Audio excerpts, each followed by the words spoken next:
श्याम, अरे ओ श्याम, कहाँ है बे? आजा भाई, अंदर आजा। क्या कर रहा है? पनीर के पकोड़े बना रहा हूँ, खाएगा? सच में? दिखा तो जरा। अबे तोरी की सब्जी और रोटी है।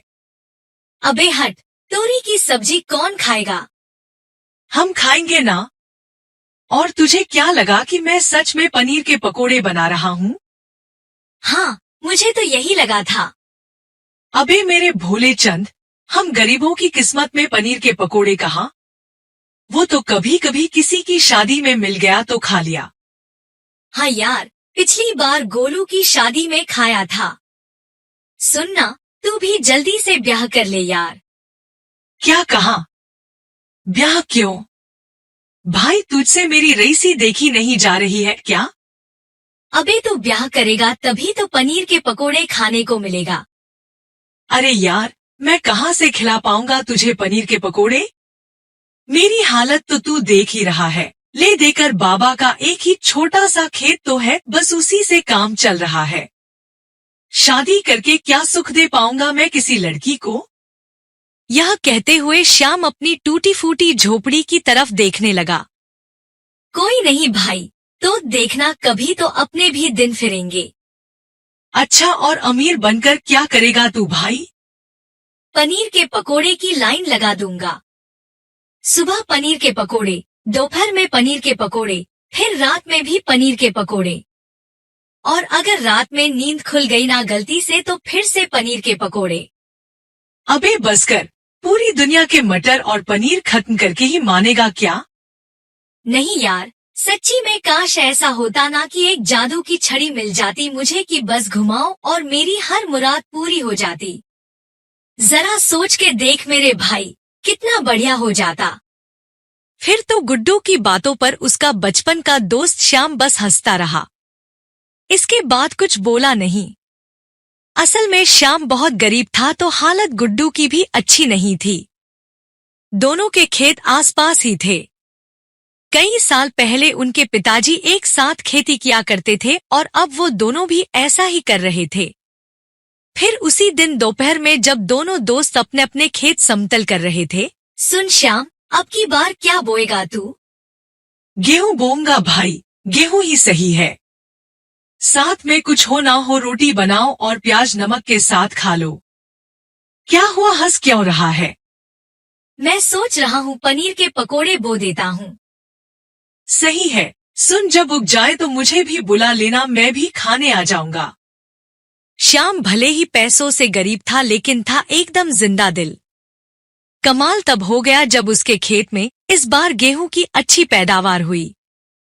उसने कुछ गेहूं बेच दिए और बाकी अपने लिए रख लिए। फिर एक शाम, ओए कहाँ जा रहा है यार? बहुत दिन हो गए नाना जी को नहीं देखा, तो बस उनसे मिलने जा रहा हूँ। अच्छा, कब लौटेगा? फिर 2-3 दिनों में आ जाऊंगा। इस बार थोड़ा रुक कर ही आऊंगा। श्याम का नानीहाल उसके गांव से ज्यादा दूर नहीं था। 2 गांव छोड़कर ही उसके नाना और नानी का गांव था जिसका नाम था जबलपुर। अपने नाती को देखकर उसके नाना और नानी बहुत खुश हुए और फिर नानी, गांव की हालत में तो कोई सुधार नहीं दिख रहा। कैसा दिखेगा बेटा? ना करने को कोई काम धंधा है और ना यहाँ की जमीन इतनी उपजाऊ है। हमारी तो जिंदगी जैसे तैसे कट गई। पता नहीं इन बेरों का क्या होगा। हर घर में माँ बाप अपना पेट काटकर अपने बच्चों को खिला रहे हैं और वह भी बच्चों को पूरा नहीं पड़ता। बड़ी गरीबी है बेटा, ईश्वर कृपा करे। जबलपुर की हालत वाकई बहुत खराब थी। हर घर में गरीबी थी। लोग खाने के लिए कड़ी मेहनत करते थे फिर भी उन्हें पर्याप्त खाना नहीं मिल पाता था। कुछ ऐसी ही तस्वीर श्याम के गांव आनंदपुर की भी थी। पर ना तो श्याम अपने गांव की हालत सुधार सकता था और ना ही जबलपुर के लिए कुछ कर सकता था। 2 दिनों तक नाना नानी के पास रहने के बाद वह अपने गांव आनंदपुर आ गया।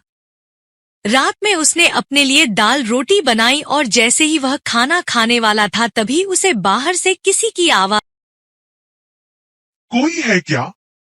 प्रणाम बाबा। खुश रहो। बच्चा, मैं कई दिनों से भूखा हूँ। पेट में अन्न का दाना भी नहीं गया। कुछ खाने को मिलेगा?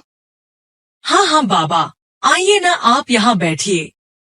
श्याम ने झट से साधु के लिए दरी बिछाई और फिर थोड़ी ही देर में श्याम साधु के लिए वह दाल रोटी लेकर आ गया जो उसने अपने लिए बनाई थी। साथ में उसने प्याज भी रख दिया। साधु ने बड़े चाव से खाना खाया और जब उनकी भूख खत्म हो गई, बच्चे, भगवान तुम्हारा भला करे। तुमने एक भूखे साधु को खाना खिलाया है। वैसे नाम क्या है तुम्हारा? जी, श्याम नाम है मेरा। बेटा, तुम्हारे लिए तो भोजन रखा है ना? हाँ बाबा, आप मेरी चिंता ना करें, मैं अपने लिए दोबारा बना लूंगा। श्याम की बात सुनकर साधु बहुत खुश हुए। उन्होंने श्याम के सिर पर हाथ रखकर कहा, तुम बहुत अच्छे लड़के हो। मैं तुमसे बहुत खुश हूँ। बेटा, मैं तुम्हें कुछ देना चाहता हूँ। नहीं नहीं बाबा, मैं खुश हूँ, मुझे कुछ नहीं चाहिए। श्याम ने हाथ जोड़कर साधु से कहा। लेकिन तभी साध मुस्कुराए और उन्होंने एक मंत्र पढ़ा और अगले ही पल एक बड़ी सी चक्की उनके सामने थी। यह लो बच्चे, यह चक्की आज से तुम्हारी है। नहीं नहीं बाबा, मुझे इतनी बड़ी चक्की की जरूरत नहीं है। मैं तो अकेला रहता हूँ, मैं क्या करूँगा इसका? बच्चा, यह कोई ऐसी वैसी चक्की नहीं है। मेरा मंत्र प्रसाद है। इसमें तुम सिर्फ गेहूं डाल देना और फिर जो चाहोगे वो पकवान इसमें बनकर तैयार हो जाएगा। इस चक्की की वजह से तुम्हारी पूरी रसोई जादुई बन जाएगी और उस जादुई रसोई से तुम कभी किसी को भूखा नहीं लौटने दोगे। यह मेरा अटल विश्वास है तुम पर। साधु की बात सुनकर श्याम की आंखें खुली की खुली रह गई। ने फौरन साधु को प्रणाम किया और फिर, बाबा एक बात कहूँ? बोलो बच्चा। मुझे ऐसी ही एक और जादुई रसोई चाहिए। लालच करना अच्छी बात नहीं है बच्चा। नहीं नहीं बाबा, इस चक्की से मैं आनंदपुर के लोगों को खाना खिलाऊंगा और दूसरी रसोई मैं जबलपुर में बनाऊंगा। वह मेरे नाना नानी का गांव है, वहाँ बहुत गरीबी और भूखमरी है। ठीक है बच्चा, जैसा तुम चाहो, बस याद रखना चाहे जो हो जाए, कभी लालच नहीं करना। इतना कहकर साधु वहां से चले गए। उनके जाते ही श्याम के आंगन में अब एक और चक्की थी। श्याम झट से दोनों चक्की को अपनी रसोई में लेकर गया। वहां चक्की रखते ही उसकी रसोई जादुई हो गई। रसोई की हर चीज चमक रही थी। श्याम ने झट से चक्की में गेहूं डाला और ऐसा करते ही जादुई रसोई ने कमाल दिखाना शुरू कर दिया। उसने पहली बार उस चक्की से पनीर के पकोड़े बनाया और फिर उसने गुड्डू को भी बुला लिया। गुड्डू, मेरी बात ध्यान से सुन। मेरे पास यह 2 कढ़ाई हैं। मैं इनमें से एक को यहाँ रखूंगा। तू कल से इसमें खूब सारा खाना बनाना और लोगों को खिलाना। और दूसरी चक्की से मैं अपनी नानी की रसोई को जादुई बना दूंगा और फिर मैं वहाँ के गरीबों को भी मुफ्त में खा खिलाऊंगा। ठीक है भाई, पर तू यहाँ आता तो रहेगा ना? हाँ हाँ, मैं हर 2 दिन 3 में आता रहूंगा। गुड्डू ने वैसा ही किया जैसा श्याम ने बताया था। गरीबों को मुफ्त खाना खिलाना शुरू कर दिया। उधर जबलपुर में श्याम ने उस चक्की की मदद से अपनी नानी की रसोई को जादुई बना दी। वह दिन भर चक्की में गेहूं डालकर खाना प्राप्त करता और गरीबों को भरपेट खिलाता। ऐसे ही कई महीने बीत गए। दोनों गांव में अब कोई भूखा नहीं सोता था। फिर एक दिन श्याम अपने गांव आनंदपुर आया तो उसने देखा पूरा गांव बाढ़ में डूबा पड़ा था। ये देखकर श्याम बहुत घबरा गया। हे भगवान, ये क्या कर दिया? ये किस बात की सजा दी है आपने मेरे गांव को? श्याम का इतना कहना था कि तभी उसके बगल में वही साधु प्रकट हुए। ये लोग अपनी करनी खुद भुगत रहे हैं। बाबा आप, लेकिन इन्होंने क्या किया? तुम्हारे दोस्त के मन में लालच आ गया था। वो जादुई रसोई से खाना बनाकर बेचने लगा, वो भी बहुत महंगे दामों पर। और जब गांव वालों को इस जादुई चक्की के बारे में पता चला तो वह सब भी इसे छीनने और लूटने में लग गए। बस इसी छीना झपटी में चक्की का पानी नीचे गिर गया और इस गांव में बाढ़ आ गई। इन सब पर दया करें महाराज और इन सब को बचाने का उपाय बताएं। इन सबको माफी मांगनी होगी। हाँ हाँ, हम सब माफी मांगते हैं। माफ कर दीजिए साधु महाराज। ठीक है, मैं इस गांव को पहले की तरह कर देता हूँ। साधु बाबा ने फिर से एक मंत्र पढ़ा और अगले ही पल सारे गांव का पानी उनके कमंडल में समा गया। इसके बाद पूरे गांव ने कभी लालच ना करने की कसम खाई और फिर सब ठीक हो गया। माँ, आज छोले कुलचे खाने का मन कर रहा है। आज मेरे लिए छोले कुलचे बना दो ना। लेकिन घर में तो ब्रेड है ही नहीं। बेटी, आज मैं रोटी सब्जी बना देती हूँ। जब तेरे पापा ब्रेड लेकर आएंगे तब मैं तेरे लिए छोले कुलचे बना दूंगी। दरअसल तारा के पिता करण एक ब्रेड बनाने वाली फैक्ट्री में काम करते थे। कुछ दिन बाद, अरे वाह, आज तारा बेटी ब्रेड देखेगी तो खुशी हो जाएगी। हाँ, क्या हुआ करण भैया, बड़े खुश लग रहे हो। हाँ अरुण, आज काफी सारी ब्रेड बच गई है और मेरी बेटी इतनी ब्रेड देखकर खुश हो जाएगी। यह कहकर करण काफी सारी ब्रेड लेकर घर आ जाता है। ब्रेड देखकर तारा खुशी से झूमने लगती है। ये बाबा ब्रेड ले आए। माँ, देखो ना, बाबा कितनी सारी ब्रेड लाए हैं। मुझे आप छोले कुलचे बनाकर दो ना। हाँ बहू, अब तू जल्दी से मेरी पोती के लिए छोले कुलचे का इंतजाम कर दे और उसके साथ साथ मेरे लिए भी बना दे। माँ जी, आज तो मैंने खाना बना दिया है। अगर छोले कुलचे बना दिया तो खाना बेकार हो जाएगा, इसलिए आप सब कल खा लेना। नहीं दादी, अब बोलो ना माँ को, अभी छोले कुलचे खाना है। अच्छा बहू, तू हमारे लिए रहने दे, हम कल खा लेंगे। तू अभी इसके लिए बना दे छोले कुलचे। हाँ मीरा, तुम इसी के लिए बना दो।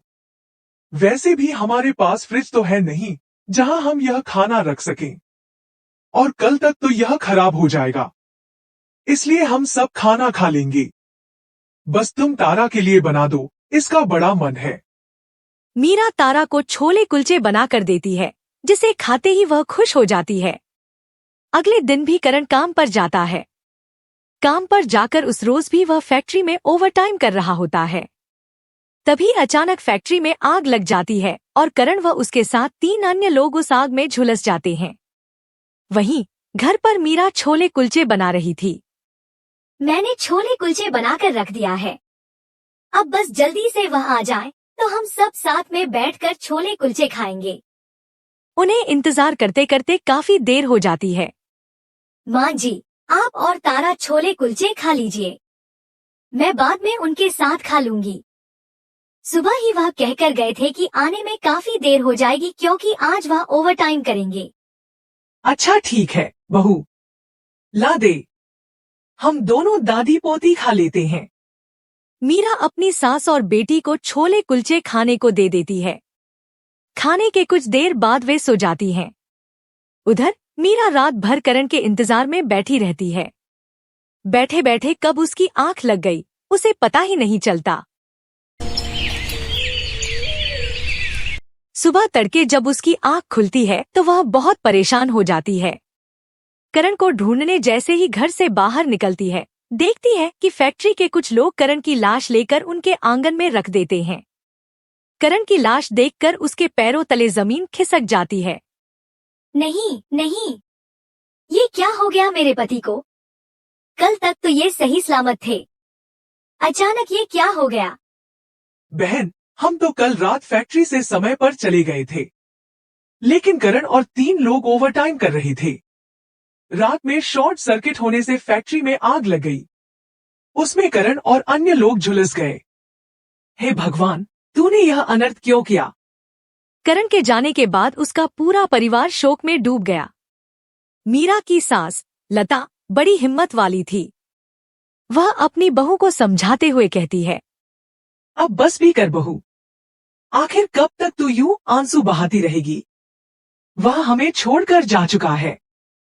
अगर तू भी सारा दिन ऐसे ही भूखी प्यासी रहेगी तो कहीं ऐसा न हो कि मासूम तारा के सिर से माँ का साया भी छिन जाए। बहू, अब उसके लिए माता पिता दोनों तू ही है। तुझे ही कुछ काम करके उसका पालन पोषण करना होगा। लेकिन मैं आखिर क्या करूं, माँ जी? तू जानती है तेरे अंदर छोले कुलचे बनाने की कितनी अच्छी कला छिपी हुई है, और वह भी बिना उस ओवन के जो पूरे गांव में किसी के पास नहीं है। तू चाहे तो यह छोले कुलचे बेचकर इस घर का गुजारा चला सकती है। यह मत सोच कि तेरा पति नहीं रहा तो तू कुछ कर नहीं पाएगी। तेरी सास तेरे साथ है। अपनी सास की बातें उसे ठीक लगती हैं। वह पड़ोस की काकी के पास रखा पुराना ठेला ले आती है, फिर घर में रखी ब्रेड से छोले कुलचे बनाकर तैयार करती है और बाजार में बेचने लगती है। आइए आइए, मात्र 20 रुपए में छोले कुलचे खाइए।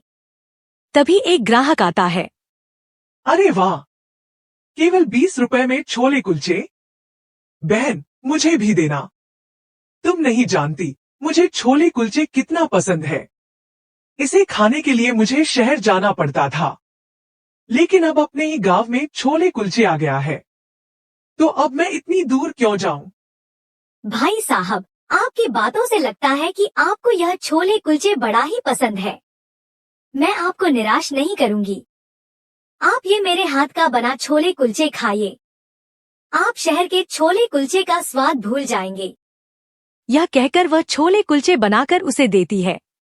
ग्राहक उसे खाते ही खुश हो जाता है। अब उसके छोले कुलचे की चर्चा पूरे गांव में होने लगती है।